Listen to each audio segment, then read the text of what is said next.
3교시에서는 3교시에 이어서 우리 그 중요한 메소드를 몇 가지 팝과 푸시, 그다음에 포이치, 인덱스 오브, 라스트 인덱스 오브 배열에서 사용되는 이런 그 메소드를 또 좀 살펴보고요. 예제 위주로.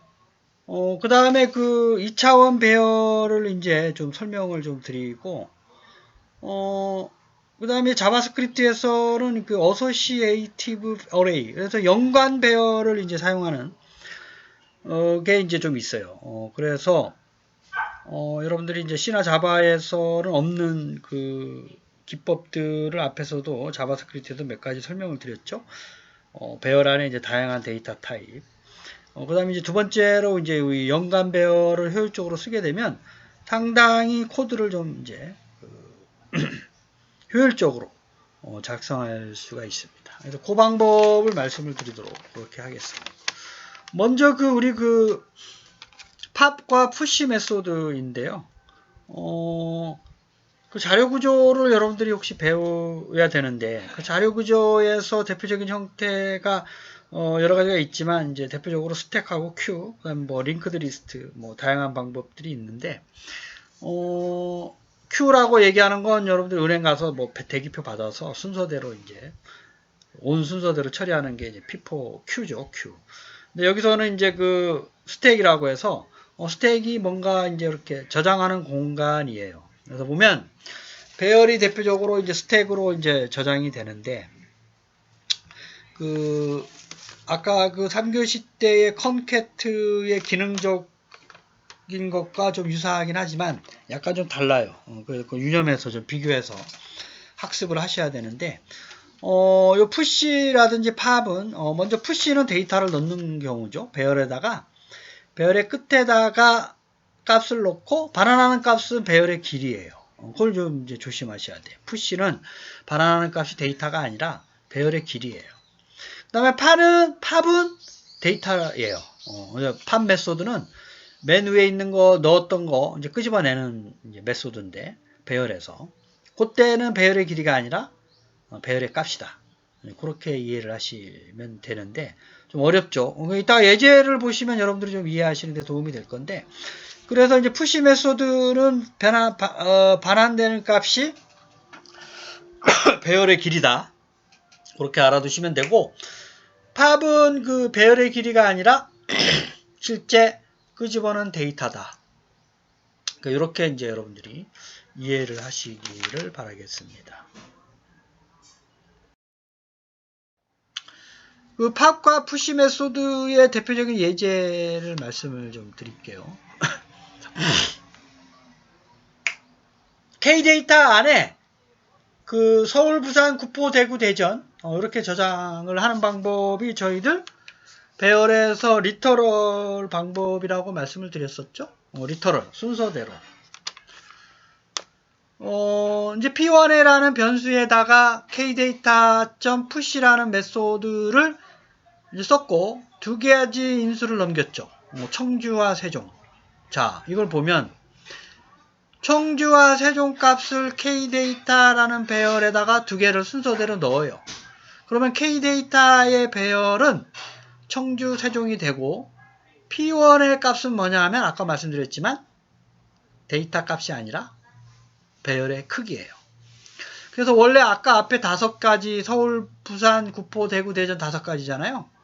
푸시를 해서 청주, 세종을 넣었으면 7이에요. 7. 6, 7. 그래서 배열의 크기 P1은 7이 되는 겁니다. 그래서 P1 값이 7이 출력이 됐죠. 요걸 유념하셔야 돼요. 아까 그 컨케이트와는 좀 다르죠. 컨케이트는 직접 데이터를 넣어버리니까 그 다 데이터 값을 이제 넣는 배열에다가 넣는 건데, 요거는 P1에다가 청주, 세종을 넣어서 P1의 배열이 서울, 부산, 구포, 대구, 대전, 청주, 세종이 되는 게 아니라는 거죠. 그렇게 되는 거는 K데이터 배열이라는 거예요. 컨케이트와 차이점이 이거죠. 그럼 P1의 값은 뭐냐? 배열의 크기예요. 확장된 배열의 크기. 아까 앞에서 보면 바텀하고 탑이 있죠. 탑의 값이 P1이 되는 겁니다. 그래서 K데이터를 출력한 P1은 7이 출력이 되고 K데이터는 서울, 부산, 구포, 대구, 대전에다가 청주, 세종이 이제 합쳐진 값이 출력이 되는 거고. 자, 반면에 팝이라고 하는 거는 뭐냐면, 자, K데이터를 팝을 했어요. 그러면 지금 현재 K데이터는 맨 마지막에 세종이 있잖아요. 세종. 7가지를 합친 거니까. 세종이 이제 값이 P2가 되는 거예요. P2가 세종을 꺼내서 6가지가 되는 6이라 아니라는 거죠. 팝은 데이터예요. 푸시는 데이터의 길이이고. 그 차이점을 좀 이해를 하셔야 돼. 그죠? 그래서 P2는 이제 끄집어낸 데이터, 맨 마지막에 세종이 되는 거고, 끄집어냈기 때문에 K데이터는 세종이 빠진 거가 되겠죠? 서울, 부산, 구포, 대구, 대전, 청주. 그래서 데이터의 길이는 K데이터.length를 출력하면 요게 이제 6이 되는 겁니다. P1은 여전히 그 위에 7이 되는 거고요. 그래서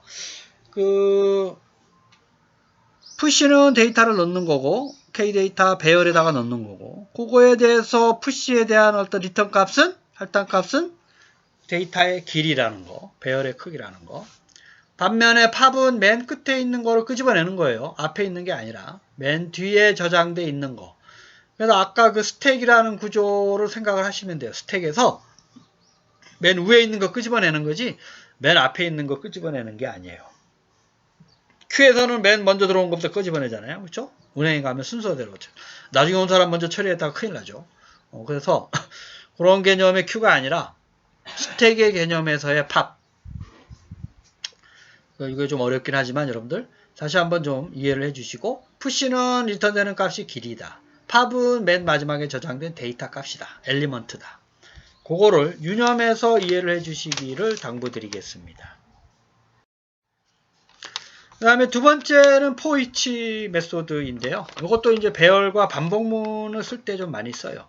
배열에 관련돼서. 물론 이제 반복문에 포문을 써서 인덱스 값을 할 수도 있지만 이렇게 간편하게 포이치라는 메소드를 써서 데이터를 조회하거나 출력하거나 뭐 이렇게 할 수가 있습니다. 예를 들면 K데이터에 서울, 부산, 청주, 대구가 저장이 되어 있죠. 그럼 K데이터 0에는 서울, K데이터 1에는 부산, K데이터 2에는 청주 뭐 이렇게 저장이 되잖아요. 2에는 대구. 그래서 함수를 이제 펑션을 써서 print ARR 아이템과 인덱스를 파라메타로 선언을 했고 그 안에 있는 값을 이제 출력을 하는데 밑에 보면 K데이터의 포이치라는 메소드를 썼고 안에 있는 아규먼트를 배열 함수명을 쓰게 되면 요게 그 순서대로 이제 그 아이템과 인덱스를 번갈아 가면서 그 입력을 이제 넣어주고 출력을 해요. 그래서 0 넣었다가 서울 출력하고 그 다음에 1 넣으면 부산 출력하고 청주 2 넣으면 청주 3 넣으면 대구. 그러니까 아이템은 그 자연스럽게 서울, 부산, 청주, 대구 값이 들어가는 거고 인덱스 값은 0, 1, 2, 3 이렇게 순서대로 들어갑니다. 그러니까 이 방법이 가장 이제 간편하게 포문을 쓰게 되면 이제 복잡한데 그래서 이제 이런 식으로 포이치문을 쓸 수가 있어요. 또 한 번 예제로 숫자 가지고 좀 보면 이렇게 합계를 구할 때도 이제 쓸 수가 있어요. 데이터에다가 이제 수를 넣고 썸을 0을 넣어서 썸은 썸 더하기로 하기 때문에 이 데이터 값은 이제 숫자로 인지를 하게 되죠. 그래서 함수명에다가 포이치에다 함수명을 넣게 되면 이 값들이 0, 1, 2, 3에 있는 첨자 값이 들어가면서 값들이 순서대로 썸은 썸 더하기 밸류가 돼가지고 결국 그 1부터 이제 10까지의 합이 그 오른쪽 아래에 있는 것처럼 55가 이렇게 이제 마지막에 이제 썸의 값이 출력이 되는 겁니다. 그 다음에 이제 세 번째는 인덱스 오브하고 라스트 인덱스 오브 요 그 메소드를 이제 설명을 드리도록 그렇게 하겠습니다. 요거는 이제 인덱스의 어떤 위치 값을 반환하는 거예요. 그래서 우리가 배열에서 첫 번째 인덱스는 0이라고 그랬죠. 0, 1, 2, 3 이렇게 순서대로. 그래서 인덱스 오브는 그 시작되는 위치 값을 잡는 거고 라스트 인덱스는 마지막에 저장되어 있는 그 값의 인덱스를 이제 저장을 해주는 거예요. 예를 들면 이게 무슨 얘기냐면 데이터라는 아래에 보면 데이터라는 배열에 10, 20, 30, 40 그 다음에 다시 30이 들어가 있죠. 60, 70, 30 다시 들어가 있고 90, 100 이렇게 들어가 있죠. 그래서 30이 3개가 들어가 있는데 그 012, 2라는 첨자에 30이 들어가 있고 3에는 안 되고 4에 다시 들어가 있죠. 4에 30이 들어가 있고 5, 6, 7에 다시 30이 들어가 있어요. 그래서 2, 4, 7에 이렇게 30이 들어가 있는 걸 확인할 수가 있죠. 첨자가. 그래서 첫 번째 거는 이제 그 데이터를 출력을 한 거고 처음부터 검색한 30의 인덱스 값은 data.index of 이게 30이면 지금 30이 3개 있잖아요. 그래서 첫 번째 30은 2에 저장이 되어 있는 거예요. 첨자가 2. 그래서 이제 이 값은 2가 되는 거고 last index of 30은 아까 7이라고 그랬죠? 2, 4, 7. 그래서 7의 값이 30이라는 거고. 그 다음에 요게 이제 두 가지 인수를 쓰게 되면 30,3은 그 세 번째부터, 즉, 이제 0, 1, 2, 3, 40부터 처음으로 나오는 30은 인덱스 값이 4죠. 그래서 4가 되는 겁니다. 그 다음에 요 300이라는 건 없잖아요. 데이터 인덱스 오브 300. 그럼 마이너스 1. 이런 값은 없다 이거죠. 배열의 마이너스라는 값을 이제 가질 수는 없기 때문에. 첨자가 마이너스인 경우는 없죠. 그래서 이제 300이라는 값은 없습니다. 데이터에. 이렇게 얘기를 하고 있습니다. 그래서 이제 요거는 이제 어떤 배열에 많은 자료들이 저장이 될 때, 그 첨자 값을 찾아낼 때 유용하게 이제 쓸 수가 있죠. 내가 원하는 값에 어디 있는지를 찾아낼 때 유용하게 활용할 수가 있고, 말씀드리지만 인덱스 오브는 처음에 여러 개의 값이 저장될 수 있기 때문에 그거에 대한 첨자를 찾는 거고, 라스트 인덱스는 마지막으로. 그 다음에 어떠한 순서 이후부터 처음 나오는 첨자는 얼마냐도 이제 그 두 번째 아규먼트를 써서 라스트 인덱스도 마찬가지고요. 라스트 인덱스는 이제 마지막에 있는 거니까 그거를 찾을 수는 없겠네요. 그러니까 인덱스 오브 할 때 몇 번째 이후에서 처음 나오는 첨자가 어디냐 할 때 이제 두 가지 인수로 넘길 수가 있습니다. 그래서 요 그 인덱스 오브, 라스트 인덱스 오브 요 사용법을 다시 한번 좀 학습을 해주시고 그래서 저희들이 그 3교시 때도 join, concat, reverse, sort, splice 그 다음에 pop, push, poich, index of, last index of 뭐 요 그 한 8가지 정도의 사용되는 방법을 여러분들이 좀 유념해서 좀 다양한 예제를 가지고 좀 그 이해를 좀 해주시기를 바라겠습니다. 메소드는 배열해서 상당히 유용하게 이거를 이제 그 프로그래밍 언어로 다 구현할 수가 있죠. 메소드 안 쓰고. 이거를 이제 편하게 코드를 지을 수 있는 방법으로 많이 활용되고 있기 때문에 여러분들이 반드시 이거를 실습을 해서 좀 익숙해지기를 다시 한번 좀 당부의 말씀을 드리겠습니다. 그 자바스크립트에서도 이제 2차원 배열, 3차원 배열 다 쓸 수가 있고요. 그거는 잠시 후에 좀 말씀을 드리고, 연관 배열을 좀 말씀드릴게요. 연관 배열. 연관 배열이라고 하는 건, 이렇게 그 배열명 뒤에다가, 저희들 이제 그 중괄호죠. 중괄호. 그다음에 키값과 그 밸류 값을 이렇게 연관성 있는 거. 예를 들면 이제 그 웹사이트 구축 듣는 학생명, 학번. 또는 학생명, 성적, 학생명, 전화번호, 이런 거를 이제 동시에 저장할 수가 있는 거죠. 그렇지 않게 되면 이제 이거를 각각을 저장해야 되기 때문에 2차원 배열을 쓰든지 이렇게 이제 할 수가 있습니다. 하나에 대해서, 배열값 하나에 대해서. 그래서 예를 들면 봐요. F0라는 게 키값이고요. 요거는 이제 이렇게 작은 따옴표로 해주는 게 좋고, F0라는 게 100, F1은 200, F2는 300. 그렇게 하게 되면 밑에 보면 data.f0 값은 100이 이렇게 출력이 돼요. data.f1 값은 200 출력이 되고. 자, 새로운 값을 넣을 때는 저렇게 f3에 400을 넣게 되면 키 값이 f3이 되고 value 값이 400이 돼요. 또는 data.f4 이렇게 하셔도 되고. 그렇게 하게 되면 밑에 있는 것처럼 출력할 때 이렇게 data.f1, f0, f1 이렇게 하셔도 되고, 이렇게 F2, F3, F4를 넣어서 이제 출력을 하셔도 키 값을 넣으면 그 안에 해당되는 값이 이렇게 출력이 되는 형태가 됩니다. 이것이 이제 그 자바스크립트에서 상당히 유용하게 많이 활용되고 있는 것들 중에 하나예요. 코드가 상당히 간결해졌죠. 요거를 이제 잠시 후에 보면 2차원 배열을 해서 이제 할 수도 있고, 새로운 배열을 또 하나 정의해서 할 수도 있기 때문에, 그렇게 하게 되면 코드가 길어지고, 두 가지 배열명을 선언을 해야 되기 때문에, 복잡한 거죠. 그래서 이제 그 방법보다 이렇게 연관 배열, 이건 이제 연관 배열이라고 해요. 서로 F0와 100, F1은 200. F0가 가리키는 의미가 있고, 100, 200, 300이 가리키는 의미가 따로 있는 거죠. 그래서 서로 연관되어 있다. 그래서 앞에 있는 요 F0, F1, F2 값을 키 값이라고 그러고, 뒤에서 100, 200, 300은 실제적으로 배열에 저장되는 값이라고 생각을 하는 거죠. 그래서 value라고 얘기를 하는 거고, 새로운 어떠한 키 값을 넣을 때 F3 이렇게 넣고, 거기다 값을 오른쪽에다 적어주고, 또는 .F4라고 해서 속성을 정의할 때 쓰는 방법하고 동일하게 여러분들이 사용을 하시면 되겠습니다. 그 2차원 배열은 이제 저희들이 자바나 C에서 하는 개념하고 똑같아요. 그래서 이것도 이제 뉴어레이라 그래서 객체 저장 방법으로 할 수도 있고, 여기서는 리터럴 방법으로 사용법을 소개하고 있죠.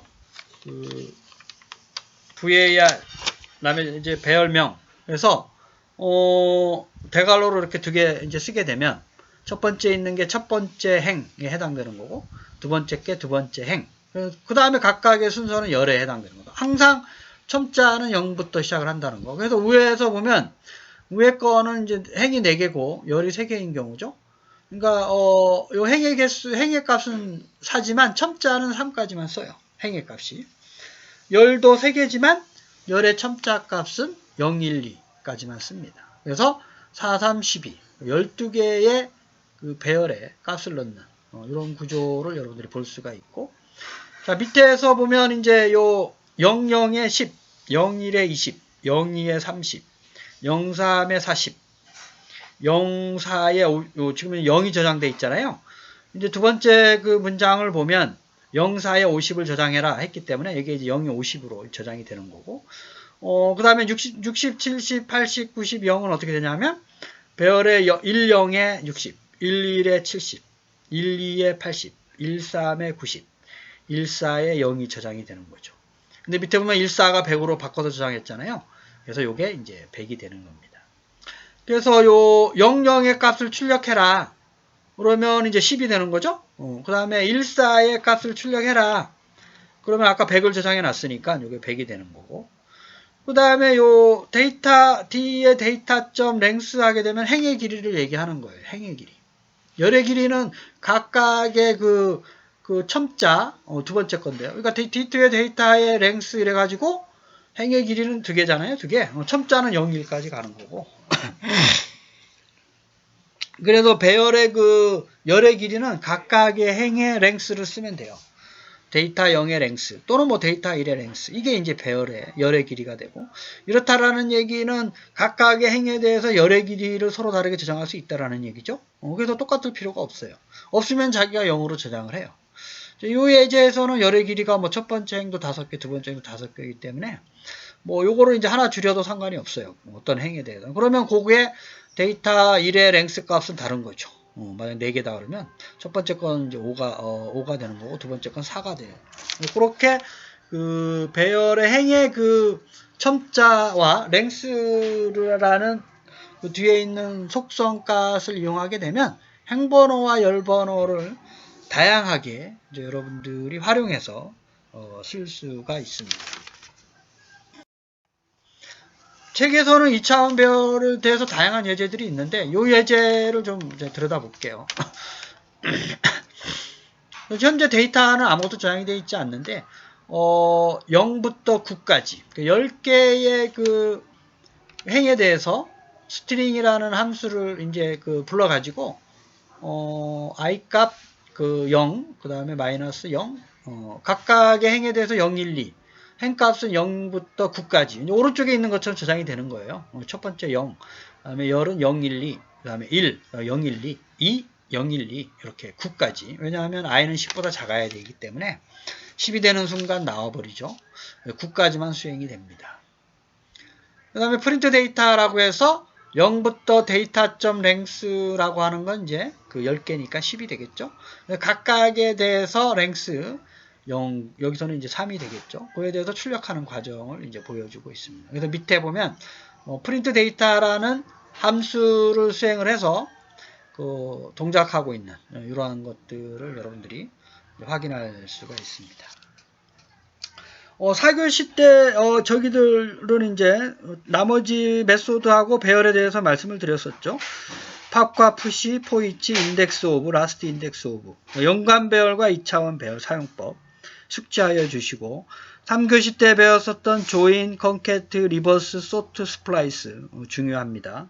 그걸 이제 잊어버리지 마시고 아까 앞에서 배웠었던 또 타입 오브, 어레이 메소드, 인스턴스 오브 이것도 이제 여러분들이 유념해서 좀 정리를 해주시고 배열의 선언 방법, 리터럴, 이제 자동 저장, 그다음 객체 선언 방법, 자바스크립트에서 배열이 또 중요한 요소들 중 하나이기 때문에 여러분들이 좀 복습을 좀 해주시고 다음 주까지 여러분들 잊지 마시고 그 프로젝트 이메일로 반드시 그 주의사항을 이제 다시 한번 읽어서 반드시 그 기간 내에 제출을 해주세요. 기간 내에 제출을 반드시 해주셔야 됩니다.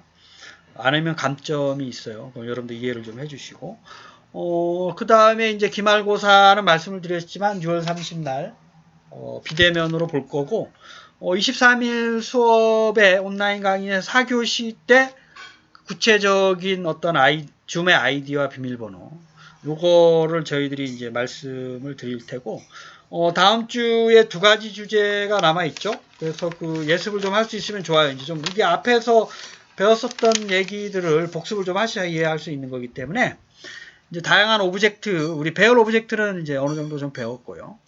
그 외에도 이제 자바스크립트에서 제공하고 있는 오브젝트들이 많아요.